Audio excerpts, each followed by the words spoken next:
Okay, topic of discussion for today is studio sessions and kind of just collabing at this junction. But yeah, this isn't just like a random one. I threw up the old questions poll on Instagram about a week ago now, and to be weirdly, a lot of the questions were, is it worth doing studio sessions? Like, you know, what's the benefit of doing sessions when I can just work from home, work remotely, send out beats in that way? And while I do understand that, and to be honest, I was doing that for a good two and a half years before I started running sessions when I lived in the UK, when I moved back to the UK. So it makes, I get the incentive to just work from home, sit in front of a laptop and just send beats out that way, because it does make a lot of sense. That guy's exhaust is hanging off of his car, literally about to fall off.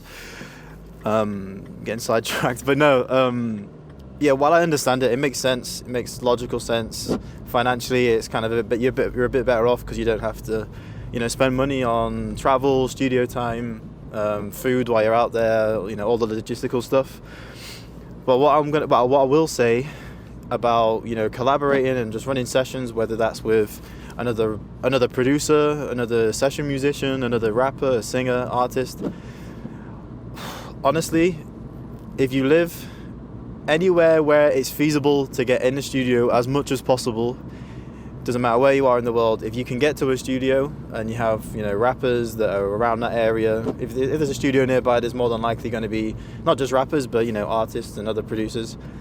Then get yourself in the studio as much as possible where and when it's feasible. Okay, now I'm not just saying this because it's cool to be in the studio, or it's like it makes you look cool when you take photos there for the gram. It's not about that.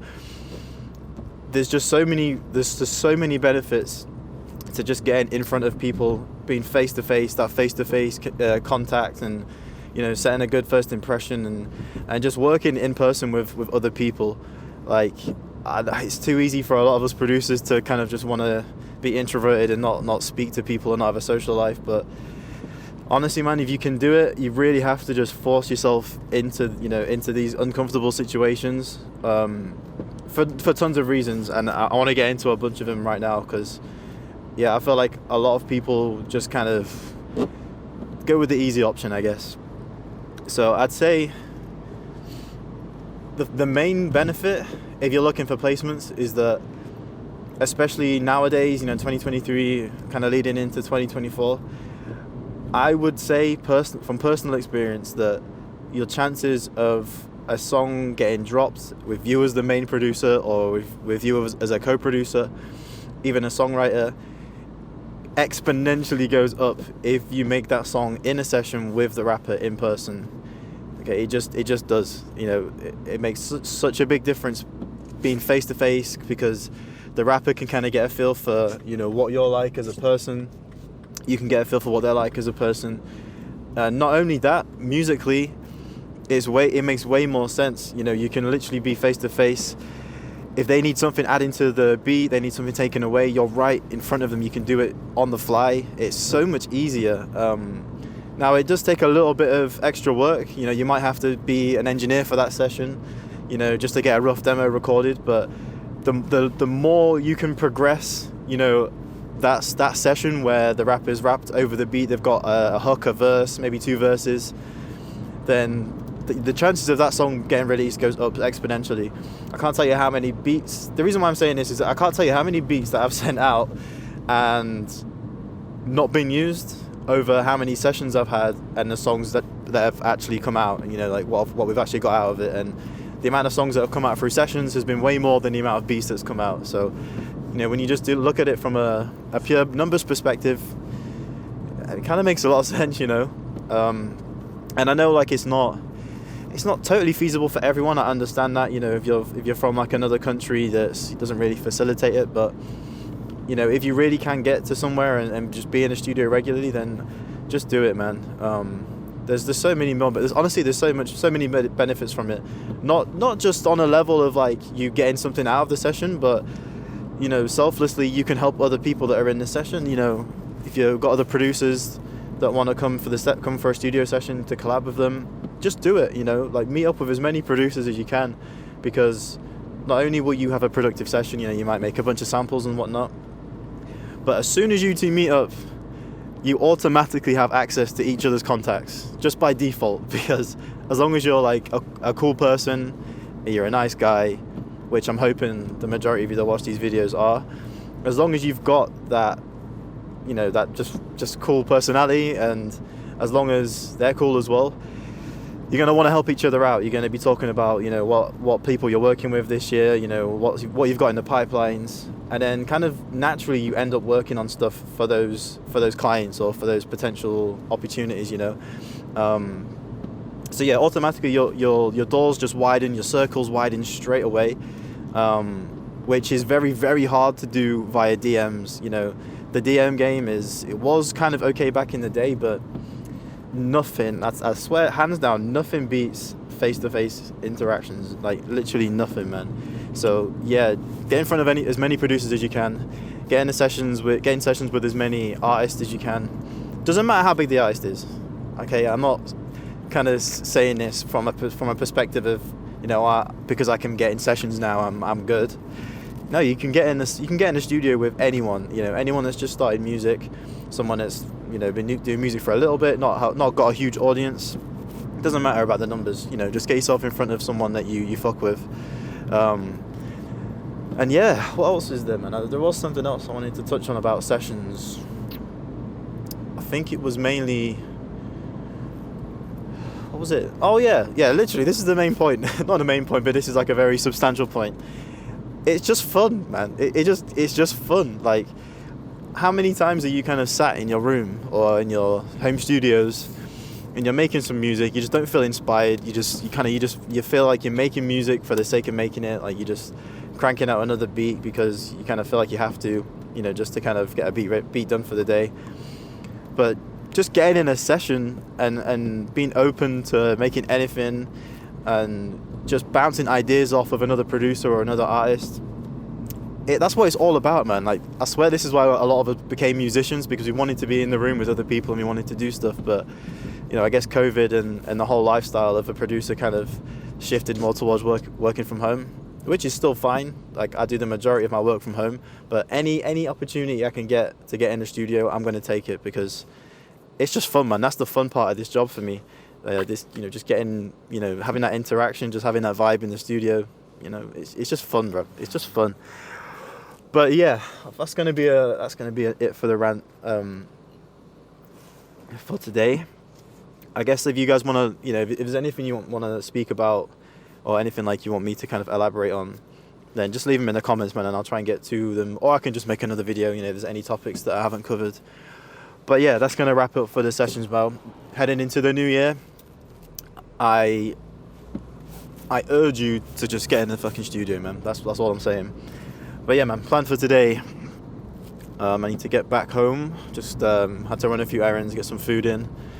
But yeah, I need to get myself back home, and I'm just cooking up some beats for hopefully some placements. I've got a bunch of loops that I need to work on, and I thought I'd just walk them through. I'll cook up with them, break down the beats for you guys, and just show you how simple, like, I'll keep these beats for placements and the arrangement and everything. Break down all the source, and then that's it, man. Just keeping the routine going. Gym this morning, shower, run some errands, get some food in me. Little rant to you guys on camera, and then yeah, studio. So I'm gonna shut up right now. I'll see you guys at the studio.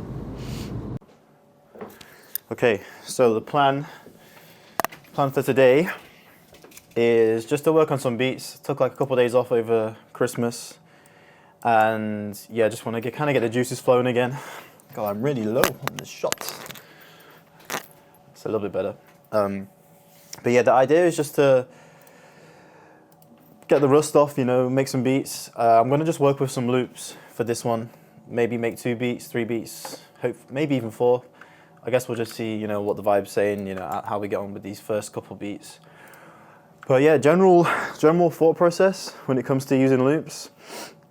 I normally just go like down two roads with loops.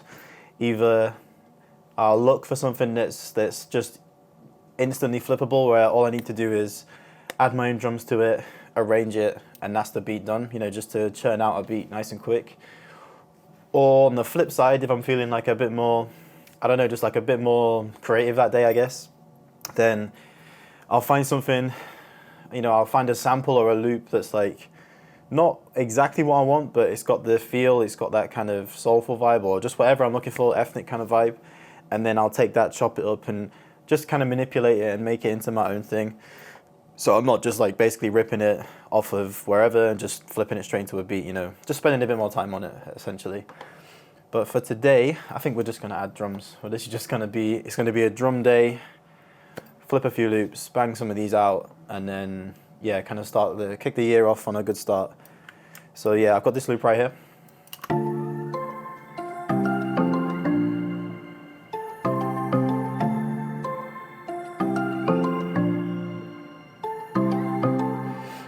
Yeah, it's got kind of like a uplifting, sort of inspiring, but kind of bouncy, chirpsy kind of vibe to it with the sound selection.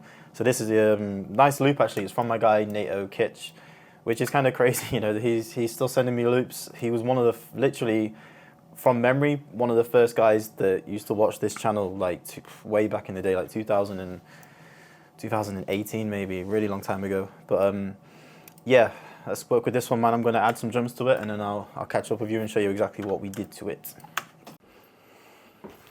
Okay, excuse me. So we've got through the whole beat. We finished this loop pretty much. It's actually sounding really nice. Normally the first warm-up beat's always like a little bit hit and miss, but this one actually turned out okay. So yeah, this is what we got so far. So I'll just run through like the main sounds. Like basically this part makes up the entire beat, so I'll just run this through.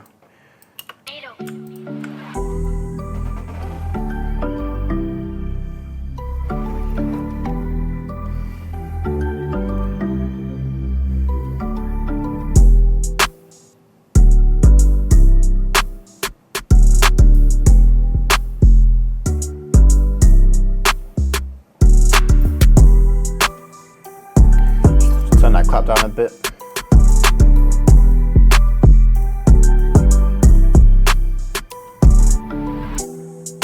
Yeah, then we're kind of into the verse at this point. But yeah, like in terms of like the actual bulk of the sounds, all the meat and potatoes, that's basically everything we've got. So yeah, I mean, in terms of the actual beat, you know, we did do a whole lot to this really. We just kind of took this sample, pitched it up 2 semitones just by using this plugin right here, Sound Shifter. Pitched it up 2 because the loop was in D minor, but like if you take a look at the MIDI, if you start in D minor, you're going to end up going down to, so we start in D minor, you end up going down to like A sharp and the 808 in that key down here. Just a little bit low for my liking, so yeah, I like to put it up to E minor. It just makes everything sound a bit sharper, a bit tighter. So that was the reason behind doing that. And then after that, man, it was just a case of adding some drums in. So I'll just kind of run through, maybe if I just solo, just keep the melody playing and just solo each sound and kind of bring them in slowly. So we'll just take all these out. So you've got this 808 pattern, and it just follows those chords, even kind of with the rhythm as well. Yeah, just some filler notes here and there, but the main rhythm follows those chords. I didn't want to take away from that. So yeah, that's the 808. We've got the clap pattern. This little gap right here just gives all the space. Same here. Yeah, I felt that kind of exaggerated the bounce. You know, it just exaggerated that 808 in the chords. Just, I don't know, kept that gap. And then yeah, we got a snare, exact same pattern, apart from here. Oh, and here as well, actually. Boom. Yep. And then a hi-hat. And then like take a look at all these, all these patterns. Just keeping them really simple and repetitive. Normally are for this tempo, 188, or if you're working in normal time, around 90 BPM. I like to make just like a bar, so this amount, and then just copy it over, because you don't really want to, you know, complicate the drums too much. So this is the hi-hat, little roll, and then we put a secondary hi-hat in, just a layer. You can almost not even hear it, but it just kind of just gave the first hi-hat a bit more body. And then I just came in with a bunch of open hats. This is like where basically all the gaps get filled in, but they get filled in subtly. If you're really like stuck for like where you think you want to go in a beat without overcomplicating the drums, but you still think there's too much space in the drums, then honestly, man, the best way is open hats, 2 or 3, sometimes 4. Pull them in, and then even play with the panning on all of them. So you take a look right here, OH, that's the open hats. Got the panning to the left, to the right, one to the left, one to the right, and this one to the right as well. Maybe I could pan that over to the left just to keep it, balanced. But yeah, bring these all in.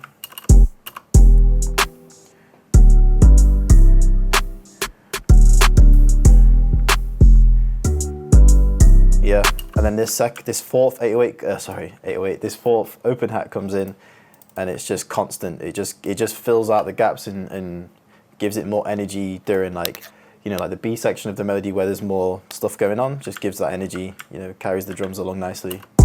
It's just on the ones, it's on every beat.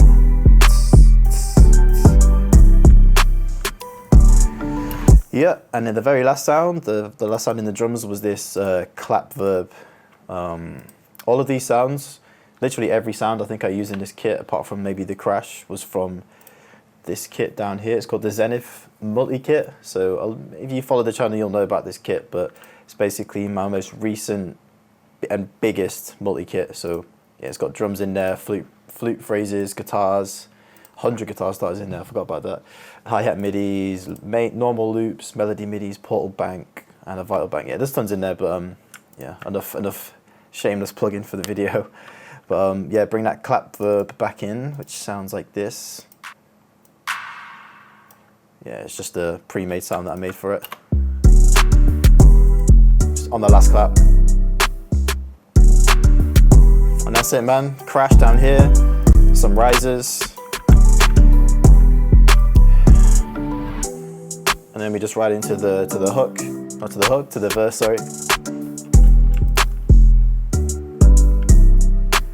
Yeah, I could bring that hi-hat down a bit.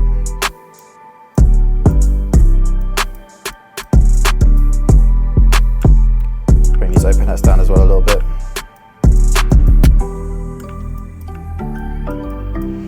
Yeah, that's it, man. Little bass line. Sounds nice. And then we're just back to the beginning, man. So yeah, in terms of the structure, I've got an intro right here. For this tempo, I like to have just open part of the melody, busy part with a bass.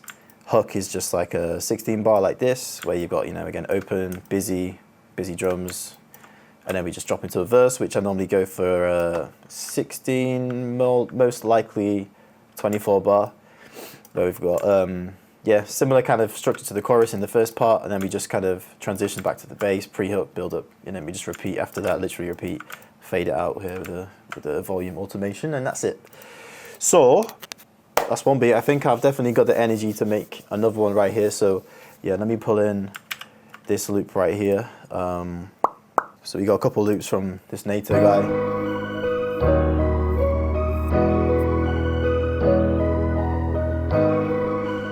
It's kind of nice.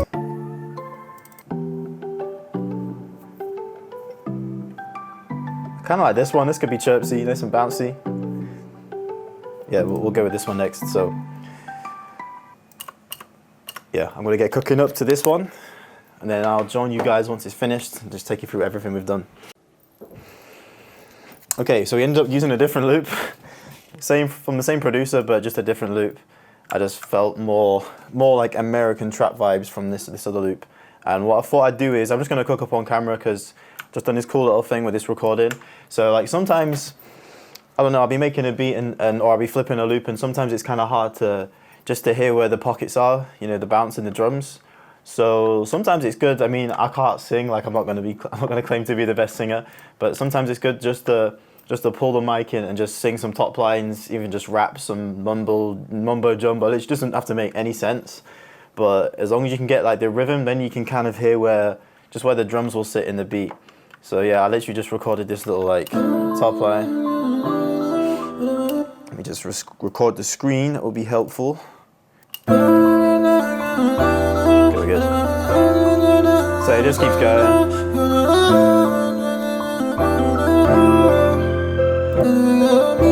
So yeah, it just keeps going, man. I just kind of mumbled and like sang some random shit, but now it's gonna that's gonna help me sort of hear where the drums are gonna go. So now I can just go in and start cooking up.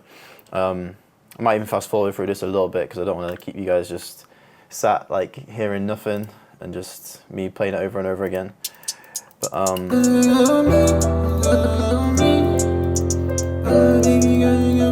kind of like this one. Just go like a two-step.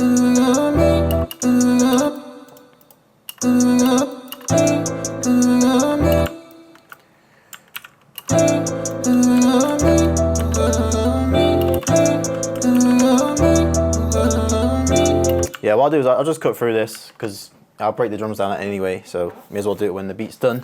So yeah, I'll just jump that in there. Okay, second beat in the bag. And I'm messing with this one even more than the first one. It normally goes this way. Like the first one's good, feel like I'm feeling it, and then you get to the second one after you've, got the juices flowing, and then the second one just is a banger. So yeah, I definitely think adding the that little vocal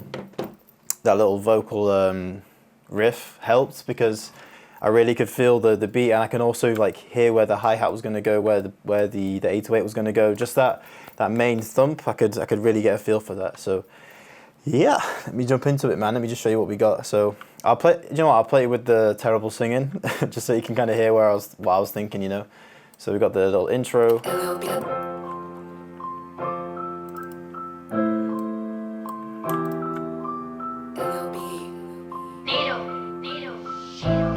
Nice bass line, the guitar right here. Very simple.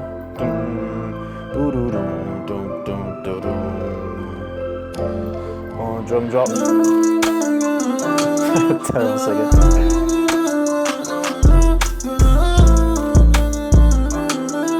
Take the singing out. Kick comes in.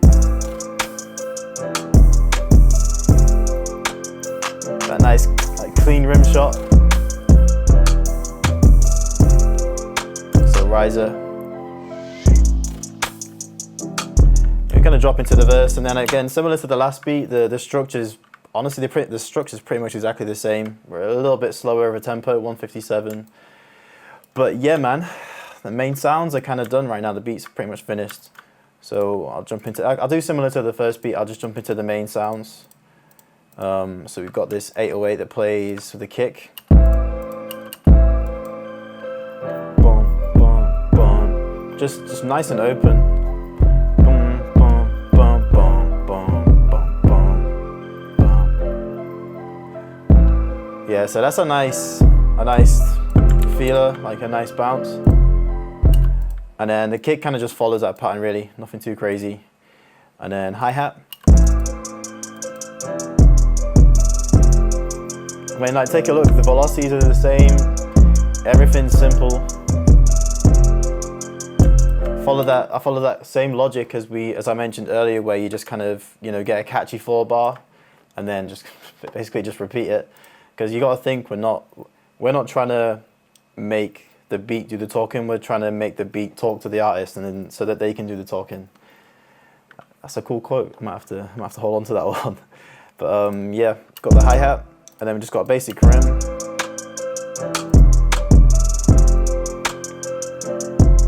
And then this clap. Just comes in once every 4-bar. That's it. Same on the other side. And then again, man, honestly, like the thinking for both of these beats has been pretty similar. So got our main bounce right there, and then after that we just filled it out with open hats. Added 2 little perks in there, right here. Just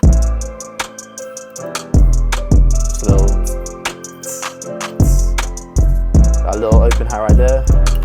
Then these perks down here. More open hats.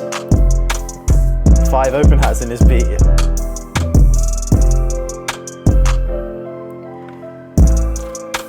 But notice how like, notice how there's still the pockets there, there's still space. So, you know, I'm all for busy beats if you want to make beats with lots of sounds like we've got here. I mean, we've got quite a lot of sounds in the drums, but just notice that like, essentially we've only got what, 1, 2, 808, rim, hi-hat, perks, open hat. So like we've only got like technically like 5 sounds. If you kind of group all these together, you know, open hat, rim shot, hi-hat, 808, perks, like 5 main sounds. Looks like it's crazy, but it's not. You know, you just got to find all those similar sounds that match up, and then you can kind of create depth that way, and you know, really bring in those extra textures. You know, I keep saying you know too much, but you get what I mean. And then the last like finishing touch was just to add risers. I've done a little mixing trick that I've started doing with my risers. So we've got this one right here. So you notice it's got that delay on there. This is the riser right here. It's got the H delay. I like to just put a ping pong delay on it. You know, I do this most times nowadays. Put like a quarter bar ping pong delay, and then just some plate reverb. Turn the mix down to like 30%. Just don't look at the numbers because it's going to depend on, you know, whatever beat you're making, you know, to make it fit in the mix nicely. But yeah, after that we're pretty much good to go. You know, we've got the whole beat. It all comes together really nicely. You can hear someone like Roddy Ricch on this, even like D Block Europe.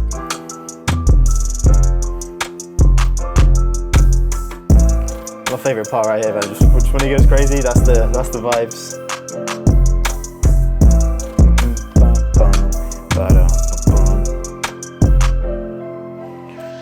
And yeah, I think that's gonna be me done for today in terms of all the work that needs to be got done. Can't speak now. It's been a long day, but yeah, we're gonna finito with the cook-ups.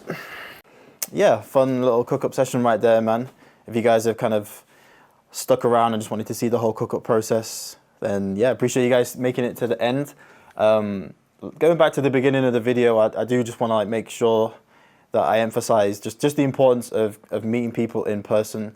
I can't tell you how all of the relationships that I have right now with producers and rappers that are very solid and like, not solid in the way that like, oh, I'm going to get placements with them, I'm going to take from them all the time. Not in that sense, but just like to the point where I could just hit them up, you know, whenever, and then just have a normal conversation with them, you know, actually building like friendships, I guess. But I can't tell you how many times that's like 90% of that is stemmed from working in person with them, going to a studio session and just collaborating with them in person. You know, you can't beat that. Honestly, you can't beat the personal touch. So for any of you guys that are kind of introverted and not scared, I guess, but just a little bit anxious about, you know, making that jump and going into sessions regularly, then honestly, man, don't worry.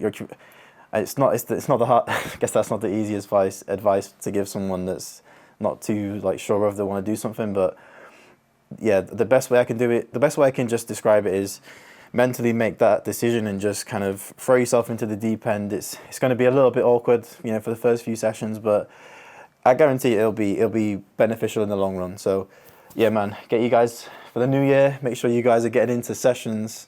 Make sure you're making the most of these sessions as well. And by the way, logistically, the sessions like organizing sessions aren't too expensive. I know a lot of people think, and I was the same. Like I thought, if you want to be in all these studio sessions, like you have to be spending big money and you have to be, you know, splashing out on sessions left, right, and center. But it's not the case. A lot of the times, if you're booking a session with someone else, you're going to split the cost of that, you know, session. And if you're in the UK, Germany, France, America, I can't remember all the countries, but if you're you know, in sort of like the main, you know, sort of Western countries, I'm not too sure about the Eastern side of it's like, but I know for sure in the Western sort of side of the world, like it's very easy to get hold of studios. There's one called Pirate Studio, which is like, it's the go-to for a lot of people. One, because it's really inexpensive. Oops, just dropped my headphones. But I think I'm pretty sure you can hire a studio for the day for like 6 to 7 hours for about 70 quid, maybe even 60 quid on some days. So between two of you, 30 quid for an entire day. You know, you're going to get a lot of work done, and yeah, it's going to be good vibes. But yeah, man, other than that, I'm going to tap out. It's actually New Year's Eve by the time I'm filming this, but you're going to see this on New Year's Day. But yeah, I hope you guys have had a fantastic New Year's Eve. Hope you're all cracking on with your New Year's goals as well, man. But yeah, I'm going to go enjoy my evening. Love you guys. Peace.